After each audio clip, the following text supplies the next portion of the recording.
Pinangunahan ni Pangulong Ferdinand R. Marcos Jr. ang pag-inspeksyon ng Ambatali Warehouse at Ramon Onion Cold Storage Facility na makatutulong sa nasa 1,500 magsasaka sa Isabela at sa Nueva Vizcaya.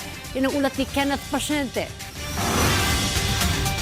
Makabago at dekalidad na pasilidad ang mapapakinabangan ng mga magsasaka sa Ramon, Isabela. Matapos pangunahan ni Pangulong Ferdinand R. Marcos Jr. ang inspeksyon ng Ambatali Warehouse at Ramon Onion Cold Storage Facility na layuning makatulong sa pagpapalakas sa post-harvest handling at cold chain system na makatutulong sa nasa 1,500 magsasaka sa Isabela at Nueva Vizcaya.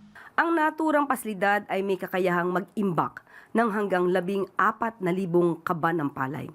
Isa din itong drying facility na kayang magbilad ng mahigit 3,600 cavans. Hindi na kailangan pang magpatuyo ng palay sa mga kalsada dahil may maayos ng kagamitan ang ating mga magsasaka. Sa tulong ng pasilidad, naniniwala si Pangulong Marcos Jr. na ang dating 16 pesos kada kilo ng palay ay maaaring tumaas sa halagang 20 pesos kada kilo. Mamamahagi na rin ng tulong ang pamahalaan sa mga magsasaka sa ilalim ng Presidential Assistance to Farmers, Fisherfolk and Families. Ayon pa sa Pangulo, mahigit 23,000 farmers ang makakatanggap ng financial assistance na tig 10,000 piso. Nakikipag-ugnayan rin ang Department of Agriculture sa pangunguna ni Secretary Kiko Tiu Laurel Jr. sa provincial government ng Isabela upang magbigyan ng karagdagang tulong sa mga magsasaka. Namahagi rin ang pamahalaan ng high-yielding corn seeds para sa susunod na panahon ng taniman.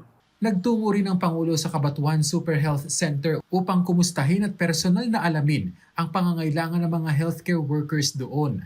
Pinangunahan din niya ang opisyal na turnover ng 2 patient transport vehicle sa munisipalidad para mapahusay ang pagtugon sa mga emergency at ang patient mobility lalo na para sa mga residente sa malalayong lugar.